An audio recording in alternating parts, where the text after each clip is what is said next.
Punjab and Haryana HCF sought a status report from the centre and from Punjab and Haryana government as well. The High Court maintains that all issues should be resolved amicably and all parties should sit and resolve the matter together. The next hearing of the case will be held on the 15th of February, that is Thursday.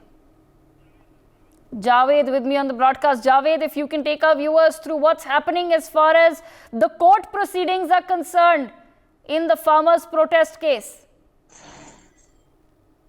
और इस वक्त जो कालिंदी कुंज का situation है मैं आपको दिखाना चाहूंगा। मेरे पीछे आप देख सकते हैं कि यहाँ पर अभी भी जाम आपको दिखाई दे रहा होगा। यहाँ पर पूरी तरीके से जो ट्रैफिक जो मूवमेंट है वो काफी स्लो है और जो दिल्ली पुलिस और पैरामिलिट्री की जो तैनाती है वो इस वक्त यहाँ पर आपको दिखाई दे रहा होगा। मेरे पीछे पैरामिलिट्री फोर्सेज है और दूसरी तरफ है जो नोएडा से आने वाली ट्रैफिक है वो काफी स्लो है। लेकिन देखिए ये तस्वीर है मेरे पीछे, दूसरी तरफ ये ट्रक जो आप दिखाई दे रही है, सभी ट्रक पे पत्थर और जो कंक्रीट है वो रखा गया है, जिससे कि अगर किसान का जो मूवमेंट होता है तो उस मूवमेंट को देखते हुए रास्ते को ब्लॉक किया जाए जिससे कि गाड़ी ना हिल सके। जेसीबी मशीन को भी यहाँ पर रखा गया है मूवमेंट के हिसाब से कि जो पत्थर वाले जो बैरिकेड्स हैं उनको उठाकर यहाँ पर ब्लॉक किया जाए। पूरी तरीके से ट्रैफिक अभी तक स्लो है।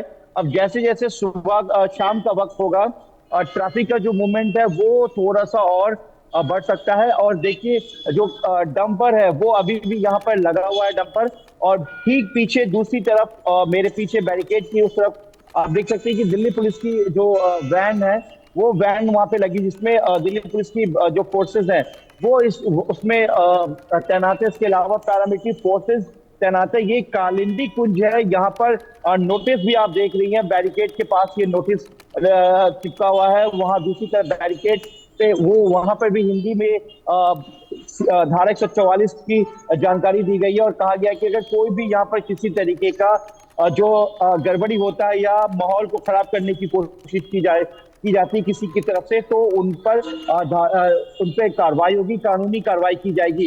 पूरा जो एरिया है एक तरह से छावनी में तब्दील है।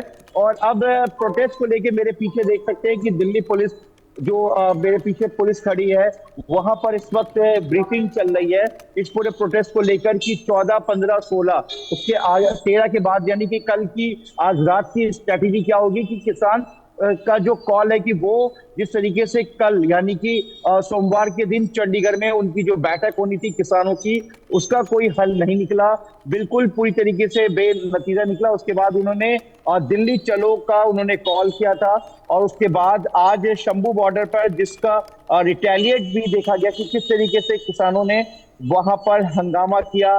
पुलिस को जवाब में टीयर गैस के साथ साथ लाठीचार्ज भी करना पड़ा। लेकिन किसानों का ये भी वीडियो सामने आया कि किस तरीके से उन्होंने जो बैरिकेड्स हैं जो सीमेंट के जहां पे वो लगाया गया था उसको उन्होंने अपनी गाड़ियों से ट्रैक्टर से हटा दिया।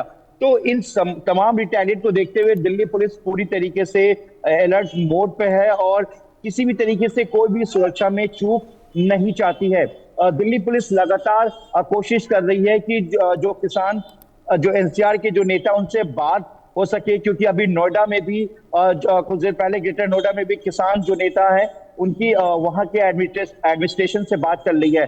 कुल मिलाकर 16 तारीख को जिस तरीके से 16 फरवरी को भारत बंद का आह्वान किया गया है राकेश टिकैत की तरफ से, और पंजाब और हरियाणा के जो किसान हैं अलग अलग यूनियन है जो दिल्ली पहुंचना चाह रही है, जिसके लिए टिकरी बॉर्डर, गाजीपुर बॉर्डर और सिंघू बॉर्डर ये बेहद चैलेंज है।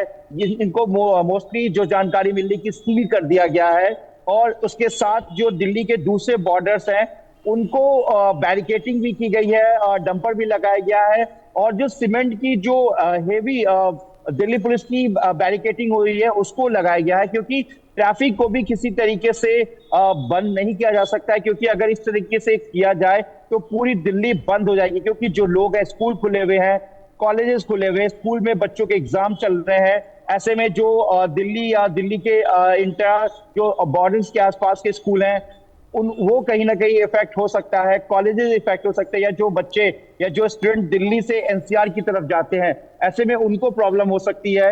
और आज जिस तरीके से नई दिल्ली के लुटियंस जोन्स के पास कुछ मेट्रो स्टेशन को पूरी तरीके से बंद कर दिया गया, मतलब ना कोई अंदर आ सकता है, ना उस मेट्रो स्टेशन से कोई बाहर आ सकता है, जिसमें सेंट्रल सेक्रेटरीट और इसके अलावा उद्योग भवन और आसपास के जो तमाम मेट्रो स्टेशन थे इनके अलावा उनको बंद कर दिया गया। तो आप इस तरीके से सिक्योरिटी को पहले मान रही है और लगातार कोऑर्डिनेशन की भी कोशिश करी कि जिससे कि दिल्ली की ट्रैफिक पूरी तरीके से ठप ना हो जाए और ना ही पूरे बॉर्डर को अगर बंद किया जाता है तो उससे दिल्ली की आवाजाही जो चीजें हैं, रोजमर्रा की जो चीजें हैं जो लोगों तक दिल्ली के बाहर से पहुंचती हैं, उस पर किसी तरह का इफेक्ट ना हो। तो इसको लेकर दिल्ली पुलिस भी अपने सीनियर्स के साथ स्ट्रेटेजी तैयार कर रही है। For more such videos, subscribe to the NewsX YouTube channel, hit the bell icon.